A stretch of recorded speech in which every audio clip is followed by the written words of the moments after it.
चलिए, good morning everyone.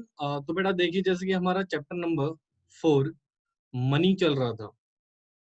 ठीक है, तो मनी वाला कॉन्सेप्ट बेटा हमने लास्ट क्लास में डिस्कस किया था, जिसमें से मैं जो टॉपिक है आपको बता चुका था बेटा। उस टॉपिक का नाम था हमारा forms of money, if you remember that. तो फॉर्म्स ऑफ मनी का बेटा हमारा टॉपिक चल रहा था। ठीक है जी, फॉर्म्स ऑफ मनी। और इस टॉपिक में लगभग बेटा मैं आपको सिर्फ मनी के टाइप्स लिखवा चुका था बेटा, कि हमारी मनी कितने प्रकार की होती है। ठीक है जी। तो मनी के टाइम बेसिकली हमने 4 तरह के पढ़े थे बेटा। पहला हमने पढ़ा था फिएट मनी, हमने फिएट मनी पढ़ा था। दूसरा हमने पढ़ा था बच्चे fiduciary money, right. Fiduciary money हमने पढ़ा था। ठीक है जी। फिर हमने डिस्कस किया था full bodied money, full bodied money हमने पढ़ा था। And then will discuss the credit money. तो बेसिकली बेटा हमने यहाँ पर कितने तरह के मनी हमने एक्चुअली नाम लिखे थे, खाली fiat money, fiduciary money, full bodied money और क्रेडिट मनी। ठीक है जी। तो आज हमें डिटेल में इन मनीज के बारे में डिस्कस करना है कि फिएट मनी क्या होता है, फिड्यूसरी मनी क्या होता है।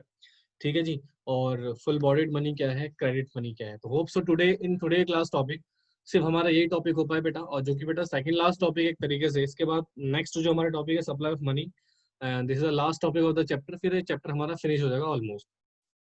अब जरा फटाफट से एक एक करके इनकी डिटेल एक्सप्लेनेशन लिखते हैं बेटा। तो चलिए हेडिंग डालिए फटाफट से। सबसे पहले हम करेंगे फिएट मनी। फिएट मनी क्या होता है, इसको हम डिस्कस करने वाले हैं। ठीक है जी। तो जरा 2 मिनट कंसंट्रेशन से मेरे साथ थ्योरी लिखिए बेटा, फिर इसको समझते हैं। कहते हैं fiat money refers to refers to that money refers to that money which is issued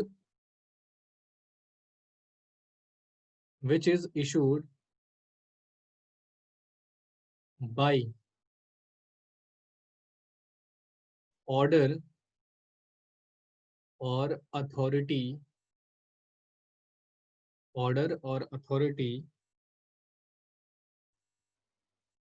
of the government। ठीक है जी। तो this is the first situation. फिर कहते हैं it include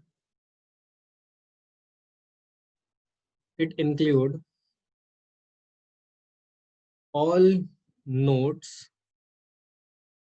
and coins which the people in a country in the country are legally bound to accept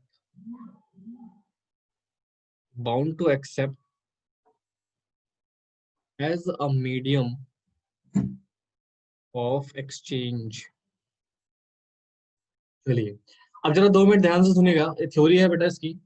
देखो क्या करा, बिल्कुल कंसंट्रेशन से सुनेंगे बेटा। इधर स्टॉप राइटिंग प्लीज। तो देखिए क्या कहता है, fiat money refers to that money. Sir fiat money वो मनी है which is issued by order और अथॉरिटी ऑफ द गवर्नमेंट। या तो बेटा सरकार खुद इशू करेगी विद द ऑर्डर, या तो सरकार ने किसी ना किसी को अथॉरिटी डेलीगेट की होगी बेटा टू इशू द करेंसी। चलिए देखिए एक थोड़ा सा इसका चार्ट पढ़ते हैं बेटा, सो दैट आपको बेसिक सिनेरियोस इसका समझ में आ जाए। ठीक है जी। तो देखिए जैसा मान लीजिए गवर्नमेंट है, तो गवर्नमेंट में बेटा हम बेसिकली नाम लेते हैं सेंट्रल गवर्नमेंट का। ठीक है। अब बेसिकली जो करेंसी को इशू करने की अगर मैं अथॉरिटी की बात करूं तो वो सरकार के पास ही है बेटा। ठीक है जी, सेंट्रल गवर्नमेंट। और सेंट्रल गवर्नमेंट ने ये पावर जो है वो डेलीगेट करी है बेटा, power delegated to ministry of finance. ठीक है जी। तो ये पावर बेसिकली किसके पास है बेटा, मिनिस्ट्री ऑफ फाइनेंस के पास। अब मिनिस्ट्री ऑफ फाइनेंस ने मनी सप्लाई के रिगार्डिंग, या you can say currency issue करने के रिगार्डिंग दो सिचुएशन रख दी। एक पावर जो अपने पास रखी, पावर हेल्ड दीम सेल्फ। ठीक है जी। और एक पावर जो है वो प्रोवाइड कर दी, यानी कि डेलीगेट कर दी बेटा delegated to reserve bank of India को, क्योंकि बेटा अगेन करेंसी मनी सप्लाई का कोई छोटा मोटा काम तो है नहीं, राइट। तो ये काफी डेलीगेटेड वर्क है, तो इस काम को दो पार्ट्स में डिवाइड कर दिया गया। तो सर जो पावर एमओएफ ने यानी कि मिनिस्ट्री ऑफ फाइनेंस ने खुद रखी, तो वहां पर एमओएफ क्या करता है, जितने भी कॉइन्स हैं बेटा एंड 1 रुपी पेपर नोट, ठीक है जी। तो मिनिस्ट्री ऑफ फाइनेंस बेसिकली बेटा जितने भी कॉइन्स होते हैं वो और 1 रुपए का नोट जारी करता है, ठीक है। और जो रेस्ट करेंसी बच गई यानी कि ऑल पेपर नोट्स एक्सेप्ट 1 रुपी पेपर नोट, ठीक है जी। इसको छोड़कर मिनिस्ट्री ऑफ फाइनेंस बाकी सारी करेंसी क्या कर सकता है बेटा, जारी कर सकता है। तो इन सेंस जरा ध्यान से सुनिएगा, सेंट्रल गवर्नमेंट ने पावर डेलीगेट करी किसको, मिनिस्ट्री ऑफ फाइनेंस को। अब मिनिस्ट्री ऑफ फाइनेंस क्या करता है बेटा, कुछ पावर उसके पास है और कुछ पावर उसने डेलीगेट कर दी रिजर्व बैंक ऑफ इंडिया को। तो जरा ध्यान से सुनिएगा प्लीज, 2 मिनट कंसेंट्रेशन सुनिएगा। सर ये जो सिचुएशन है, ये जो स्थिति है, इसको बोलते हैं करेंसी इशूड बाय ऑर्डर, ठीक है। जो यहाँ पर आपने लिखा है ना ऑर्डर, इसका मतलब यह है कि सेंट्रल गवर्नमेंट ऑर्डर से इशू कर रही है। और ये जो सिचुएशन है बेटा, तो यहाँ पर हम बेसिक करते हैं कि currency issued by authority, currency issued by authority self. ध्यान सुनिएगा बेटा। तो इन सेंस अगर सर जो भी करेंसी बेटा सरकार इशू करती है, बिल्कुल ध्यान सुनिएगा प्लीज, जो भी करेंसी सरकार इशू करती है बेटा बाय ऑर्डर और by authority, that currency basically consider fiat money. क्या बोलेंगे बच्चा इसको हम, फिएट मनी के नाम से इसको हम बेसिकली कंसिडर करते हैं। आई होप सो आपको समझ में आ गया हो। दूसरा कहते हैं सर, देखो बेसिक से बात करें, it include all notes and coin which the people of the country are legally bound to accept as a medium of exchange। यानी कि बेटा जो भी करेंसी नोट्स या कॉइन्स के फॉर्म में सरकार जारी करती है, उसके ऊपर बेटा लीगली बाउंडेशंस होती है पीपल्स को कि वो लीगली उस चीज को एक्सेप्ट करेंगे एज मीडियम ऑफ एक्सचेंज, ठीक है जी। तो this is the basic situation of fiat money and I hope so आपको ये समझ में आ गया हो बेटा। प्लीज इसको नोट कर लीजिए फटाफट से, नोट इट डाउन, फिर हम इसके नेक्स्ट टॉपिक पे चलते हैं। इसको नोट कर लीजिएगा बेटा। चलिए अगला जो पॉइंट है बेटा हमारे पास, वो है फिड्यूसरी मनी का। हमारे पास अगला है फिड्यूसरी मनी। अब क्वेश्चन आता है सर फिड्यूसरी मनी क्या है अगेन बेटा। तो सबसे पहले इसकी थ्योरी आप लिख लीजिए, फिर हम इसके कॉन्सेप्ट्स को भी डिस्कस करेंगे, ठीक है जी। तो लिखिए, कहते हैं refer to that money, refer to that money which is accepted, which is accepted as a medium, as a medium of exchange, as a medium of exchange। इसको मीडियम ऑफ एक्सचेंज किया जाता है because of the trust between payer and payee, payer and payee, ठीक है। चलिए इधर देखो, please ध्यान से सुनिएगा बेटा, इसका एक एग्जांपल डिस्कस करते हैं हम, तो बिल्कुल ध्यान से सुनिएगा। जैसे मान लीजिए ये सिचुएशन है, ये है हमारा मिस्टर एक्स और ये है बच्चा हमारा मिस्टर वाई, ठीक है जी। तो बिल्कुल ध्यान से सुनेंगे, ये हमारा मिस्टर एक्स है और ये मिस्टर वाई है। मान लीजिए बेटा ये एक्स जो है वो ट्रेडर है, ट्रेडर है जो गुड्स वगैरह ट्रेड करवाता है, ठीक है। और ये जो वाई है ये हमारा बायर है। तो देखिए बेटा ध्यान से जरा। अब सर हुआ क्या, मिस्टर एक्स ने वाई को कुछ गुड्स सोल्ड आउट किए थे, मिस्टर एक्स ने मिस्टर वाई को कुछ गुड्स सोल्ड आउट किए थे, ध्यान सुनेगा प्लीज, कुछ गुड्स आउट सोल्ड आउट किए थे। अब सर इनको पेमेंट करनी है, तो इन्होंने पेमेंट किया वाया चेक, जो बैंक चेक्स होते हैं बेटा उसके थ्रू इन्होंने पेमेंट किया। अब जरा ध्यान सुनिएगा बेटा, बैंक चेक कोई फेट मनी का सिचुएशन तो है नहीं। अब चेक में अगर देखा जाए तो रिजर्व बैंक ऑफ इंडिया हो या भारत सरकार हो, उसकी ऑथेंटिकेशन तो नहीं है ना। तो the point situation is that sir, check एक तरह का पेमेंट हो रहा है। अब चेक मान लीजिए इसने एक्सेप्ट कर लिया, मान लो चेक चेक इसने क्या कर लिया बच्चे, एक्सेप्ट। अब जरा ध्यान सुना, ये पर्सन चेक एक्सेप्ट क्यों कर रहा है? Just because of trust, trust with why, यानी कि इसको मिस्टर वाई पे ट्रस्ट है तभी तो। अदरवाइज बेटा ये तो करेंसी है ही नहीं ना, जो फिएट बेसिकली जो गवर्नमेंट इशू करती है वो तो करेंसी है ही नहीं। ये तो सिर्फ एक पेपर फॉर्मेट है जो बैंक ने आपको प्रोवाइड करा है, चेक, राइट। अब क्वेश्चन आता है सर, मिस्टर जो वाई है वो चेक दे रहा है और मिस्टर एक्स उस चेक को एक्सेप्ट कर रहा है, यानी कि पेयर और पेई के बीच में बेटा परस्पर एक ट्रस्ट है।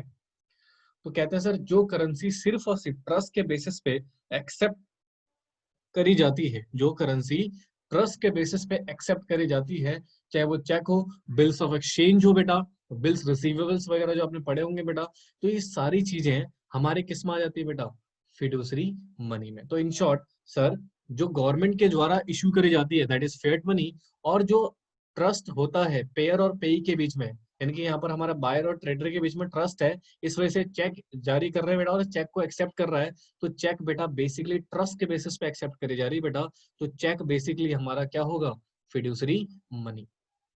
ठीक है जी, आई होप आपको ये समझ में आ गया बेटा फिड्यूसरी मनी का कॉन्सेप्ट। ठीक है, तो देखो, refers to that money which is accepted as a medium of exchange, जिसको हम मीडियम ऑफ एक्सचेंज एक्सेप्ट कर सकते हैं बेटा because of trust between pair and पे। तो पेयर और पे के बीच में जब ट्रस्ट होता है बेटा, और उस समय जो करेंसी एक्सेप्ट करी जाती है, उस करेंसी को हम बेसिकली क्या बोलते हैं बच्चे, फिड्यूसरी मनी। ठीक है जी, आई होप सो बेटा आपको समझ में आ गया हो। ठीक है, इसको प्लीज फटाफट से नोट डाउन कर लीजिएगा विद एग्जाम्पल, नोट कर लीजिए इसको फटाफट से।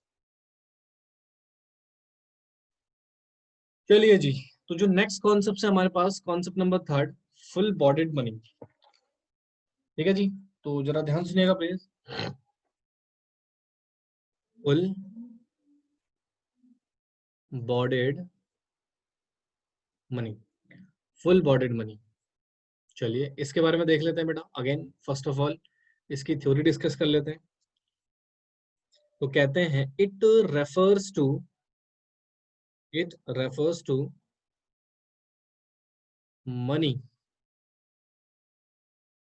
इन terms of coin, in terms of coin whose commodity value is equal to the money value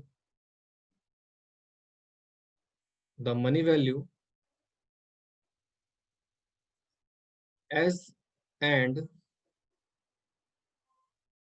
when these are issued। चलिए अब जरा ध्यान से सुनिएगा कि फुल बॉडीड मनी होता क्या है। 2 मिनट कंसंट्रेशन से सुनिएगा, इसका कॉन्सेप्ट आपको समझ में आ गया तो करेंसी आपको क्लियर हो जाएगी।